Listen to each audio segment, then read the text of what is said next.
اس پارے کے دو حصے ہیں، سورہ ہود مکمل اور سورہ یوسف کا ابتدائی حصہ۔ پہلا حصہ سورہ ہود۔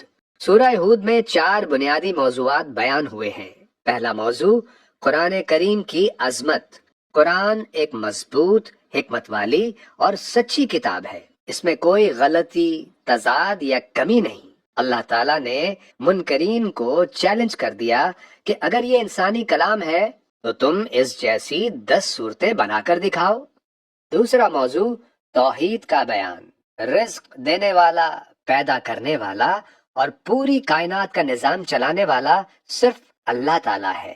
کوئی مخلوق اس کے اشارے سے اس کے اختیار میں شریک نہیں۔ تیسرا موضوع انبیاء کرام کے واقعات۔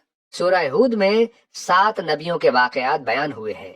حضرت نوح علیہ السلام، حضرت ہود علیہ السلام، حضرت صالح علیہ السلام، حضرت ابراہیم علیہ السلام، حضرت لوط علیہ السلام، حضرت شعیب علیہ السلام، حضرت موسیٰ علیہ السلام۔ ان تمام واقعات میں یہ سبق دیا گیا ہے کہ جو قومیں ایمان اور نیکی پر قائم رہیں وہ کامیاب ہوئیں، اور جو نافرمان ہوئیں ان پر اللہ کا عذاب آیا۔ تیسرا موضوع قیامت کا تذکرہ۔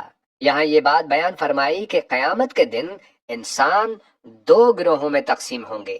نیک لوگ جنت میں جائیں گے، بدکار لوگ جہنم کے عذاب میں مبتلا ہوں گے۔ دوسرے حصے میں حضرت یوسف علیہ السلام کا مکمل واقعہ تفصیل سے بیان ہوا ہے۔ یہ خصوصیت صرف اسی صورت کو حاصل ہے کہ نبی کا مکمل قصہ ایک ہی جگہ بیان ہوا ہے۔ یہاں اختصار کے ساتھ بیان کیا جا رہا ہے۔ حضرت یعقوب علیہ السلام کے 12 بیٹے تھے۔ حضرت یوسف علیہ السلام غیر معمولی حسن و سیرت کے مالک تھے، اس لیے والد ان سے خاص محبت کرتے تھے۔ ایک دن حضرت یوسف نے خواب میں دیکھا کہ 11 ستارے، سورج اور چاند انہیں سجدہ کر رہے ہیں۔ والد نے نصیحت کی کہ یہ خواب اپنے بھائیوں کو نہ بتانا، مگر بھائی حسد میں مبتلا ہو گئے۔ انہوں نے یوسف علیہ السلام کو کنویں میں ڈال دیا۔ ایک قافلہ گزرا اور وہ انہیں نکال کر مصر لے گئے اور بیچ دیا۔ عزیز مصر نے انہیں خرید لیا۔ جوانی میں عزیز مصر کی بیوی نے برائی کی دعوت دی، مگر آپ نے انکار کر دیا۔ اس کے نتیجے میں آپ کو جیل بھیج دیا گیا۔ جیل میں بھی آپ نے دعوت توحید جاری رکھی۔ بادشاہ کے خواب کی درست تعبیر بتانے پر آپ کو مصر کا وزیر بنا دیا گیا۔ قحط کے زمانے میں آپ کے بھائی غلہ لینے مصر آئے۔ آخرکار آپ نے اپنی پہچان ظاہر کی اور پورا خاندان مصر آ کر آباد ہو گیا۔ قصہ یوسف سے ملنے والے اہم سبق۔